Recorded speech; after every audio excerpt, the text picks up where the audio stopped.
Hey guys, how are you doing? I just want to show you some awesome campaign generator engine, or whatever you want to call it, software that is out there for DCS, which is totally free. I normally don't do this kind of videos where I actually speak, so it's a bit new for me, but I'm just going to get into it. It's not planned or anything, so please bear that in mind. So it's called DCS Liberation. It was developed first by, I'm not sure who it actually was, but it's been out there for some time.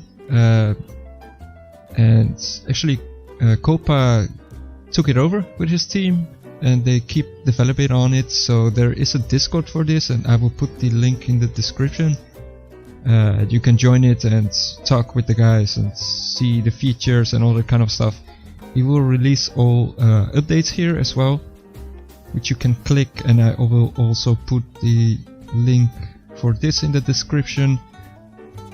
So basically, to summarize it a little bit, it tries to become a dynamic campaign.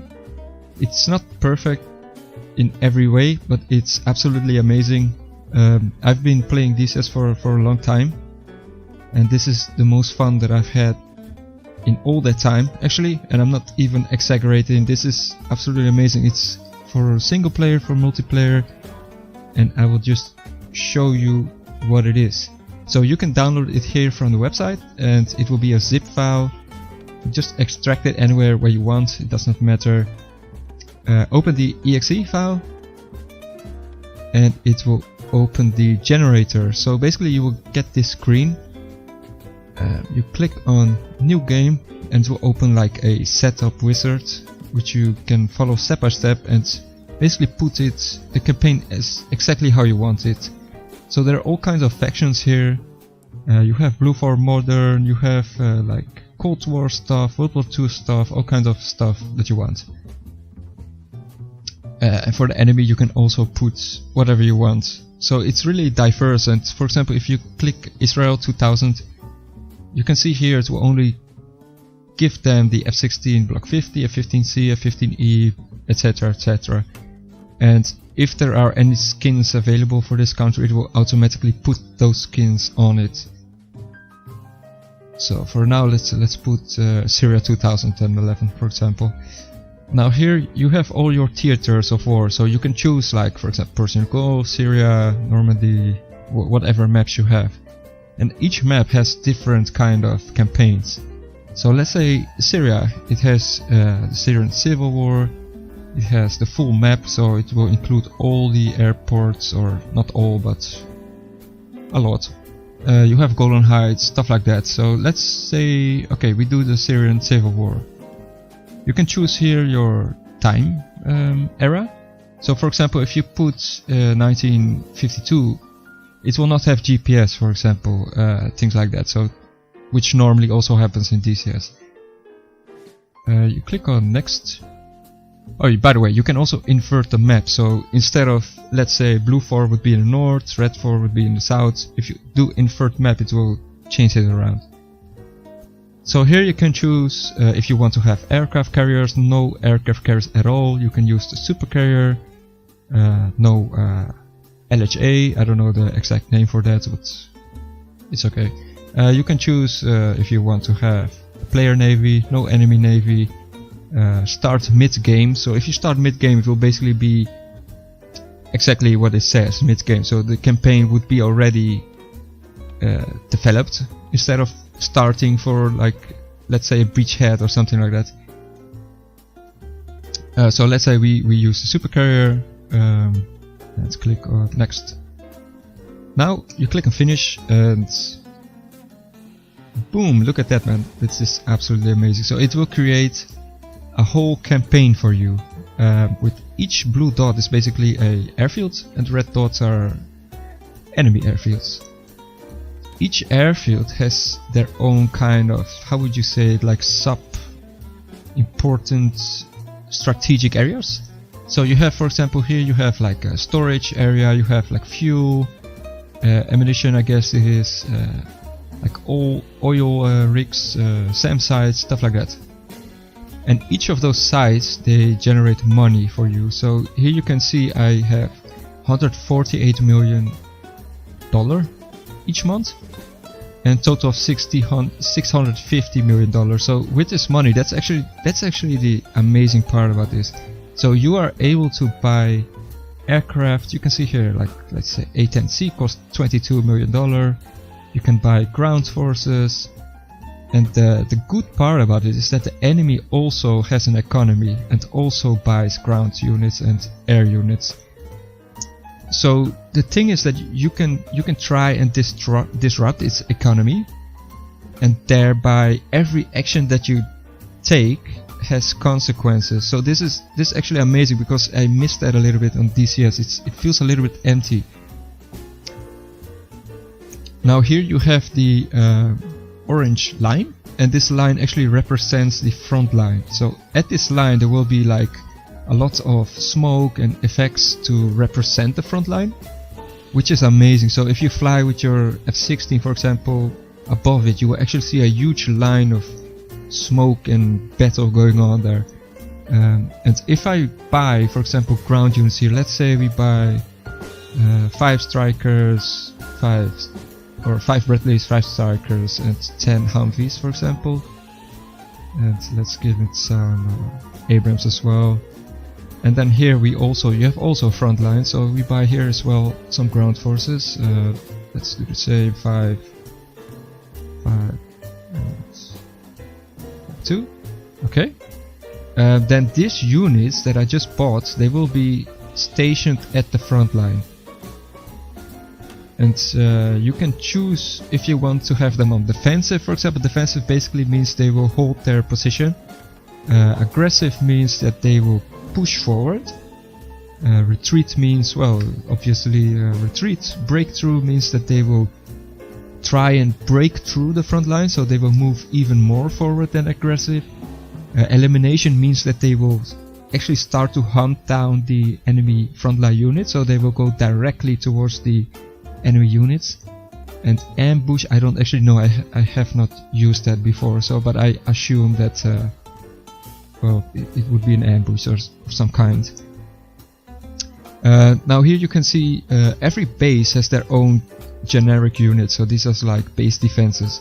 So this base has 6 Abrams. You can see here, for example, this base has 60-90, 6 BMP-1, Tunguska, all kinds of stuff. So let's actually buy some airplanes to show that off too. So I know from experience, because I've played this a lot, that the enemy, as you can see, it has more points than us, so it will have a better economy than us, which means that they will have more units than us.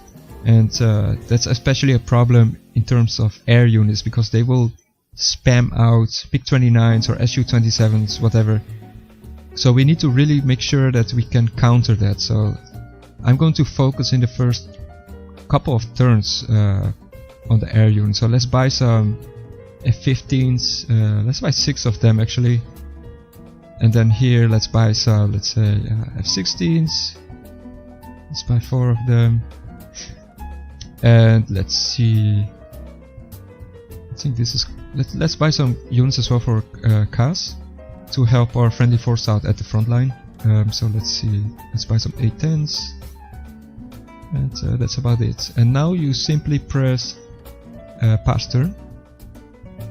And as you can see here, the reinforcements have all arrived, so that's awesome. So what you can do now is go to mission planning, and you will see all your aircraft that you just bought at the airfield. So this is Basel Al, or whatever you call that.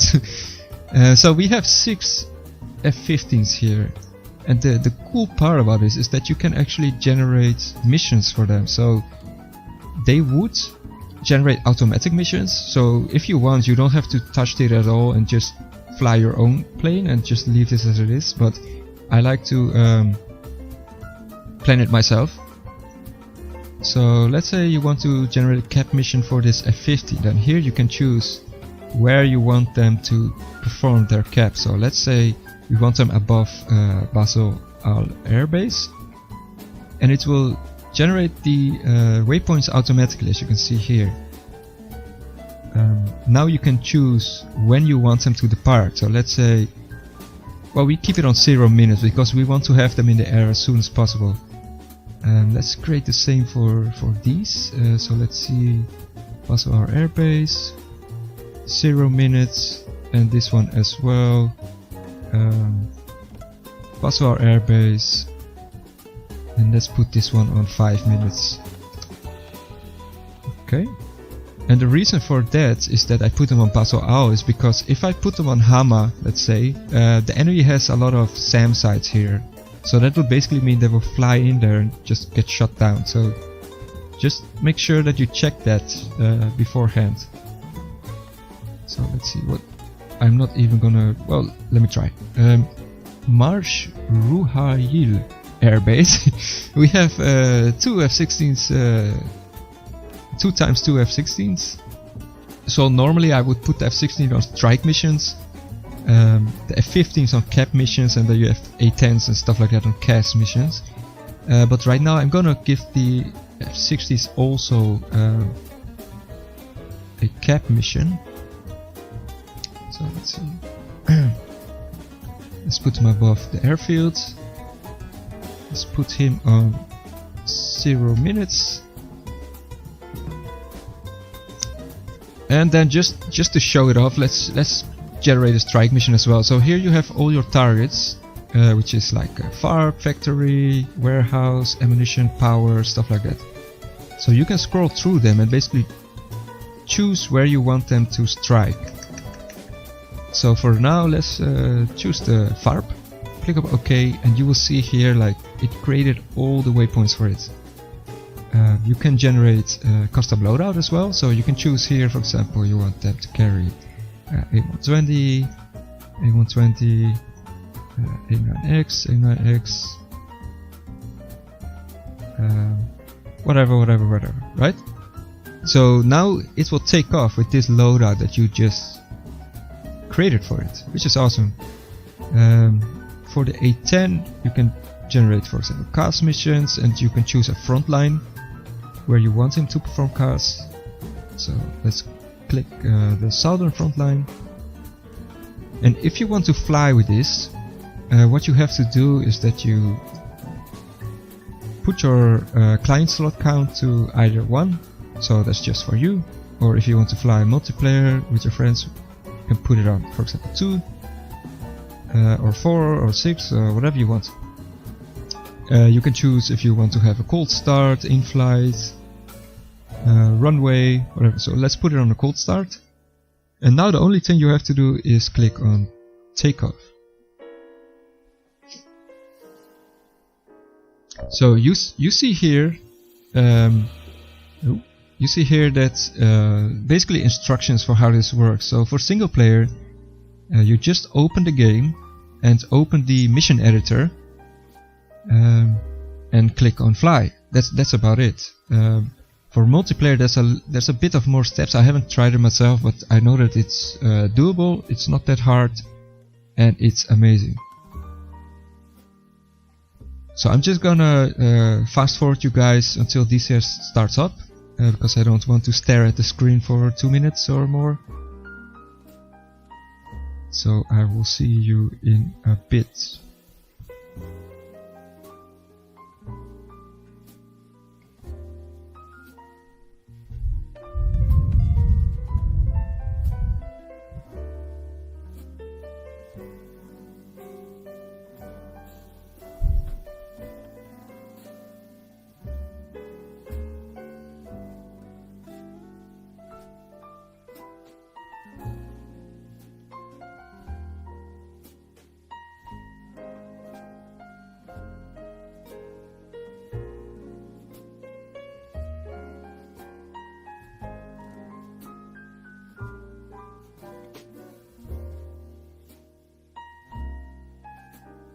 Okay, so we are at the main menu now. It's pretty easy, so you just click mission editor, open mission, and look for Liberation next turn.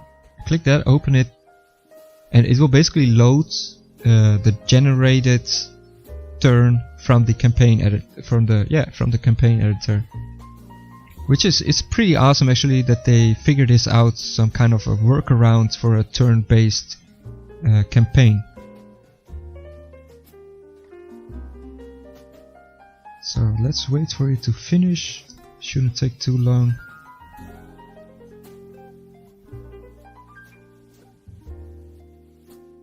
And there we go. You can see here what it actually generated. So yeah, there's a huge amount of stuff going on here. It basically created all kinds of tasks for every single unit. So for example, here we have like a drone that's gonna perform JTAG for us. Here we have ground units that are gonna push forward depending on what you put them as. So we put them as aggressive, so he will start to push forward. If you put him on breakthrough, he'll start to push more forward. You can see here all our airplanes. They all have their own missions depending on what you put them as. So here you can see I put them as cap, so they will orbit here, so they will just basically fly above the airfield. Let's see, where did we put the strike mission? Was it this one? Yeah, it was this one. So you can see here that it has like an ingress point, egress point. This is a target, so it will fly towards here, drop the bombs, and return back home, which is absolutely amazing. But if you start to freak out a little bit now because you see so many stuff on the map, there is actually an option that's called culling, which will reduce the amount of stuff depending on the amount of miles you put it. So let's say you put it on 100 miles, then it will draw a radius from your starting air point, which is 100 miles, and everything outside of that radius will not be generated. So if you have a little bit of a slow PC, you can just put that and it will be fine. So yeah, let's just load it up and see how it looks like. I put everything on, so I can just press the F10 map while it runs, just to show you guys off what is happening.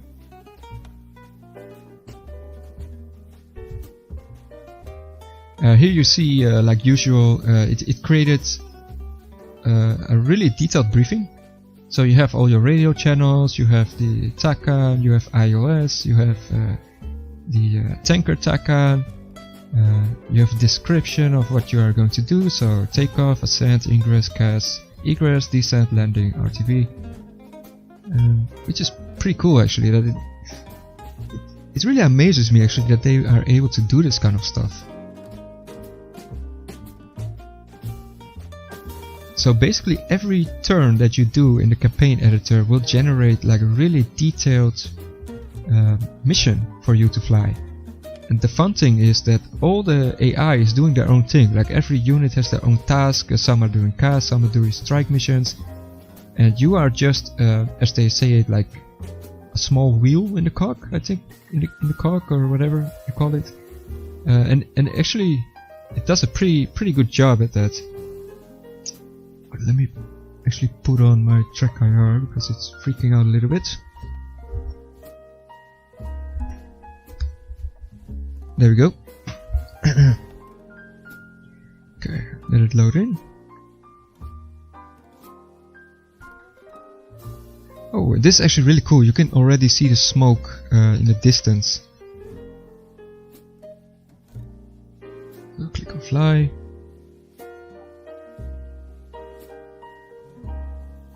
And it just takes a little bit of time, a bit more than usual. Okay, there we go.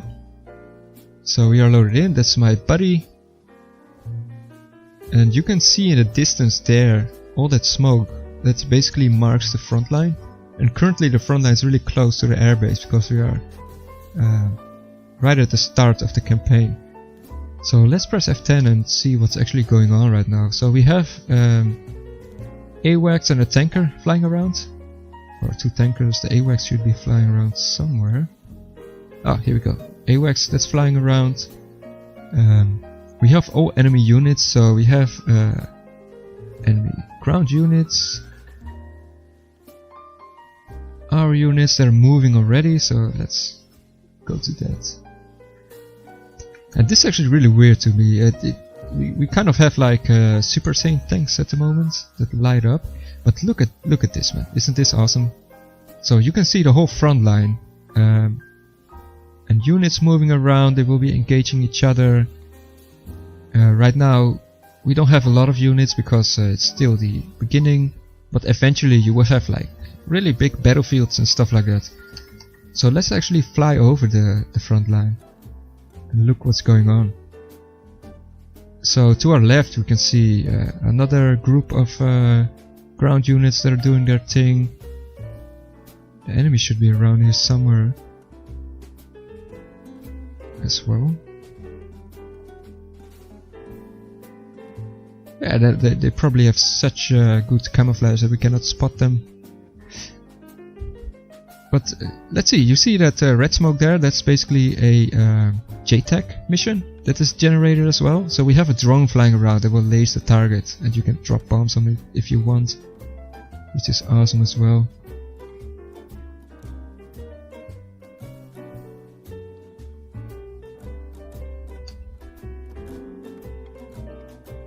Okay, so let's see how our airplanes are actually doing. So you can see that I believe these are the F15s or F16s are taking off. These are the ones that we put at 0 minutes, so they're taking off immediately to perform cap, as you can see. So they're gonna fly around here and do their stuff.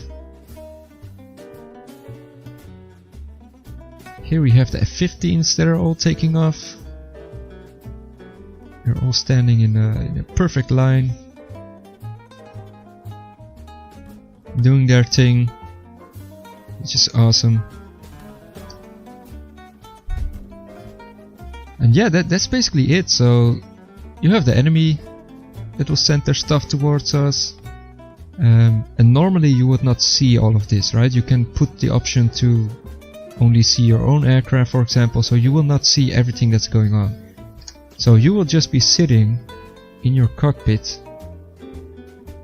and reading your briefing and doing your job, while all around you all the units are doing their own thing, right? So it's really awesome.